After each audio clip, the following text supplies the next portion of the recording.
corrupted institution.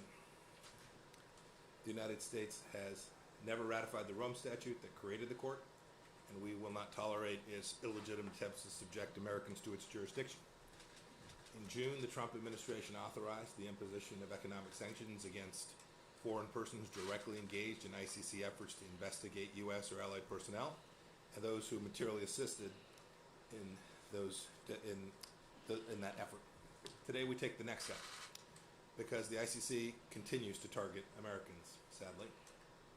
Pursuant to Executive Order 13928, the United States will designate ICC Prosecutor Fatou Bensouda and the ICC's Head of Jurisdiction Complementarian Cooperation Division, Pakiso Mochichuko, for having material assisted Prosecutor Bensouda.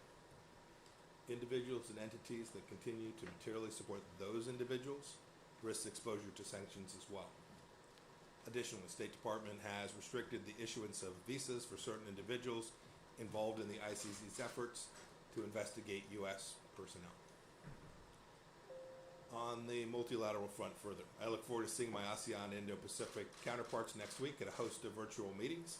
We'll have discussions that will be wide-ranging, including on COVID, North Korea, South China Sea, Hong Kong, and Burma's Rakhine State. I'll also raise how the Trump administration is restoring reciprocity to the U.S.-China relationship. And today we continue that necessary work. For years, the Chinese Communist Party has imposed significant barriers on American diplomats working inside the PRC. Specifically, the Chinese Communist Party has implemented a system of opaque approval processes designed to prevent American diplomats from conducting regular business, attending events, securing meetings, and connecting with the Chinese people, especially on university campuses and via the press and social media. Today, I'm announcing the State Department has established a mechanism requiring approval for senior Chinese diplomats in the United States to visit university campuses and to meet with local government officials. Cultural events with groups larger than 50 people hosted by the Chinese Embassy and consular posts outside our mission properties will also require our approval. Additionally, we're taking further steps to ensure that all official PRC, embassy, and consular social media accounts are properly identified as government accounts, Chinese government accounts. I have David Stilwell, our Assistant Secretary of East Asia Pacific Affairs, with me today. He'll take questions. We're simply demanding reciprocity. Access for our diplomats in China should be reflective of the access that Chinese diplomats in the United States have, and today's steps will move us substantially in that direction.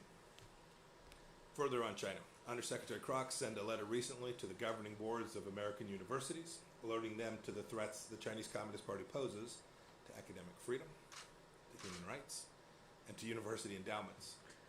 These threats can come in the form of illicit funding for research, intellectual property theft, intimidation of foreign students, and opaque talent recruitment efforts. University governing boards can help ensure their institutions have clean investments and clean endowment funds by taking a few key steps.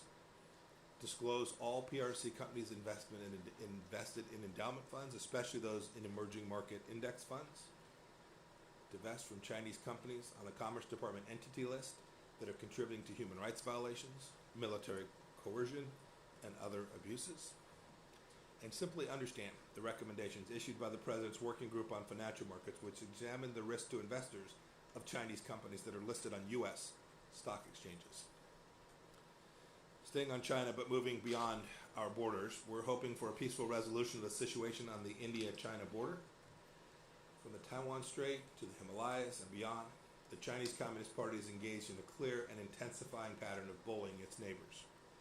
That bullying is also evident in the South China Sea. Last week, the United States imposed sanctions and visa restrictions on Chinese individuals and entities responsible for the CCP's imperialism there, doing things such as unlawful energy surveillance activities in the economic zones or ally the Philippines and other countries. We also remain concerned, we've talked about this before, the activities of more than 300 Chinese-flagged vessels near the Galapagos, which are almost certainly engaged in illegal fishing.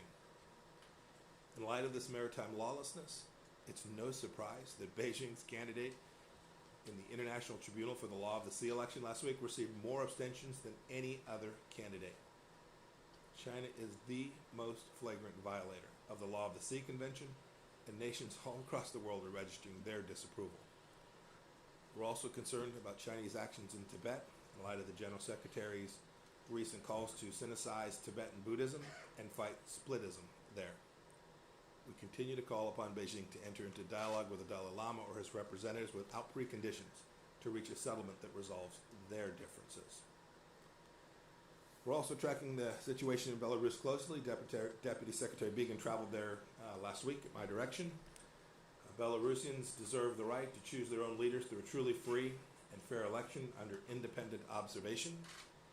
We demand an immediate end to the violence against them and the release of all who are unjustly detained, and that includes U.S. citizen Vitaly Cheryshev. We're closely coordinating too with our transatlantic partners and are together reviewing significant targeted sanctions on anyone involved in human rights abuses and oppression. Turning to the Middle East, where I just got back from a productive trip and where we have senior officials there today. The region is changing rapidly thanks to President Trump's leadership, building up ties between Israel and its neighbors. The Abraham Accords are clear proof of just that. So is the first ever direct flight from Tel Aviv to Abu Dhabi, which took place this week, and the first direct flight between Israel and Sudan, which I was honored to make during my trip. Additionally, at every stop, I urge my counterparts to stand united against the Islamic Republic of Iran's threats to the region, which leads to my next point. 40 years ago this month, the Iranian regime arrested 9 members of the Baha'i National Spiritual Assembly of Iran. No one has heard from them since. Sadly, we must conclude that these 9 individuals met the same fate as the more than 200 other Iranian Baha'is who have been executed for peacefully practicing their faith. We ask the international community, when will Iran's regime be held accountable for those crimes? In Africa, we welcome the news that Sudan's civilian-led transitional government initiated a historic peace agreement with several opposition groups. That's good news. They suggested to me when I was visiting them that would likely occur. Good on them. And here closer at home in the Western Hemisphere, the United States candidate Mauricio Claver Caron is the right person for the presidency of the International Development Bank. The vote, currently scheduled for September 12th, should not be delayed. It should happen that day. And on Venezuela, 34 countries have now joined the growing international consensus in favor of a transitional government. More and more nations know that the fraudulent National Assembly election scheduled by Maduro for December 6th of this year will neither be fair nor free. We also call on free and fair elections in Haiti as soon as technically feasible. And with that, I'm happy to take a handful of questions. Okay, let's start. Vivian? Yeah, great. Hello. Hi. Hi, Secretary. I wanted to ask you about your decision to address the RNC from Jerusalem. There was guidelines sent to State Department staff advising against participation in any partisan politics. And so what message does that send to the men and women of the State Department? Also, obviously, the House Foreign Affairs Committee has raised this issue as part of its complaint against you. And so if you can address all those issues, please. All I can say in my role as Secretary of State, I did this in my personal capacity. All I can say in my role as Secretary of State is the State Department reviewed this, was lawful, and I personally felt it was important that the world hear the message of what this administration has accomplished. Christina? Thank you. The yearly U.S. government China report, military China report Yes, came out yesterday.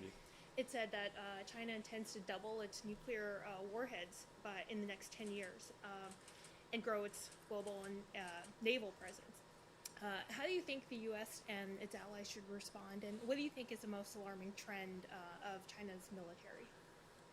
So what was in that report yesterday doesn't come as news to anyone who's been following this issue for the past years. This administration is the first one that has truly called out the Chinese Communist Party for this military aggression, this buildup that has undertaken, and then, of course, responded to it. We've done a number of things. First, the president's put the largest defense budgets in American history in front of Congress, and they've passed it, $700+ billion, 2 years running. So we're making sure that America has the tools it needs to respond to any threat, including threats that emanate from the Chinese Communist Party.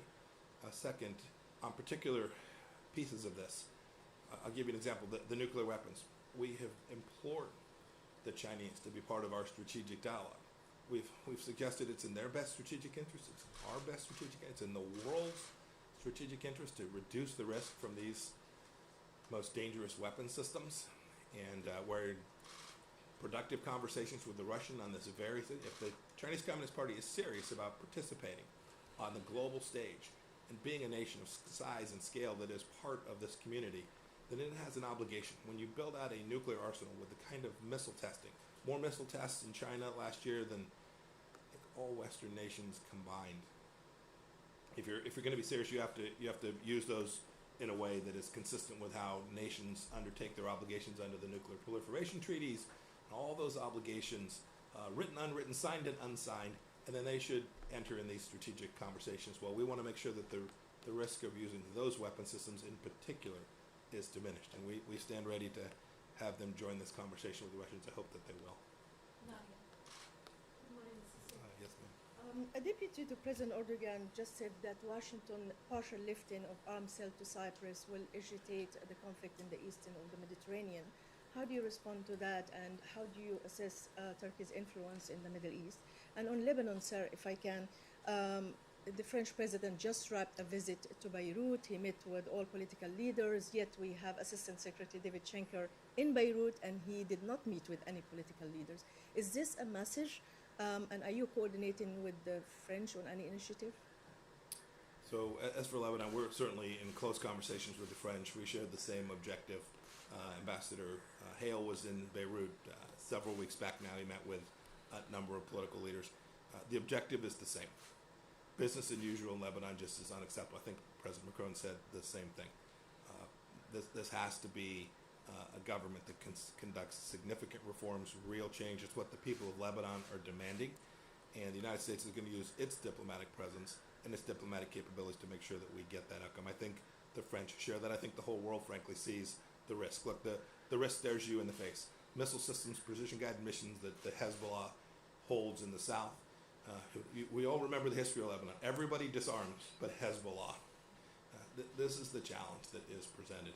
And so those people who are either part of that or are playing footsie with Hezbollah should know that that's not productive. It's not what the people of Lebanon want, and it's not what the regional security situation demands. So I'm confident that the United States, the French, and all of us who are working there on the ground, both to meet the immediate needs and the result that flowed from the explosion that took place now several weeks back, as well as the longer-term challenges that are presenting in Lebanon. We'll all work on it together. You asked about the decision we made yesterday, or announced yesterday, with respect to Cyprus. It's been a long time coming. We've been working on this for an awfully long time. We know that this decision was announced in light of heightened tensions in the Eastern Mediterranean, but we thought it was the right thing, and so I made the decision we would move forward with it on the timeline that our decision was reached. President Trump's been in conversations with President Erdogan. He's spoken to the Prime Minister in Greece.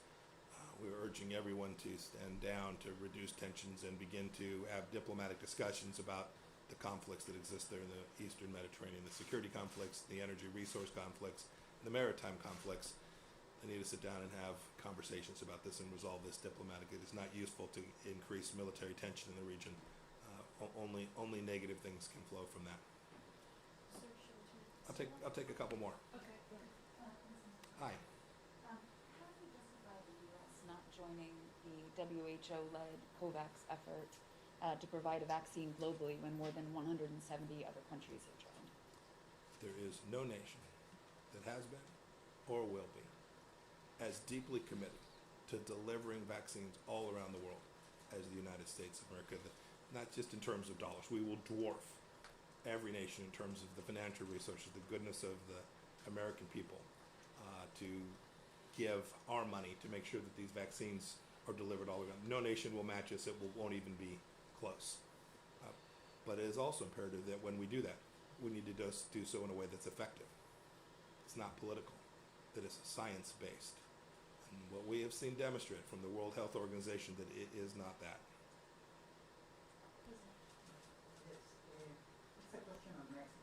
U.S. energy groups have written letters to you and others in the administration expressing concerns about developments in the energy sector in Mexico. They complain about the lack of legal certainty, investors' rights for U.S. companies in Mexico, taken by actions taken by the Mexican government. what is the Trump administration willing to do to defend U.S. interests in Mexico in the energy sector? And has this been risen to the presidential level? Most important, I'm familiar with this issue. We want American companies to have the opportunity to invest down in Mexico. It's what the USMCA was designed to achieve. We think there's been real progress there, but make no mistake, we've been clear. This isn't about, you talked about what we do to defend American interests down there. This is in Mexico's best interest. It's in Mexico's best interest to have American investment, the technology that is brought to develop Mexican energy resources to benefit the people of Mexico. And so we're in constant conversations with the Mexican government about this, certainly at every level of the United States government. It's important. We think this cooperative set of agreements that was reached between the United States, Canada, and Mexico can deliver on those outcomes in a way that NAFTA never could. So we'll continue to work on that challenge. Thank you all. Have a wonderful day. We'll keep still on here for a minute, like stay. Thank you, David.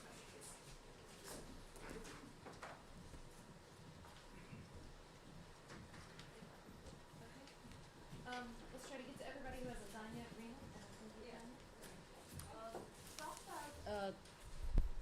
If there's an escalation at the Indian-Chinese border, the LAC, where does the United States stand there?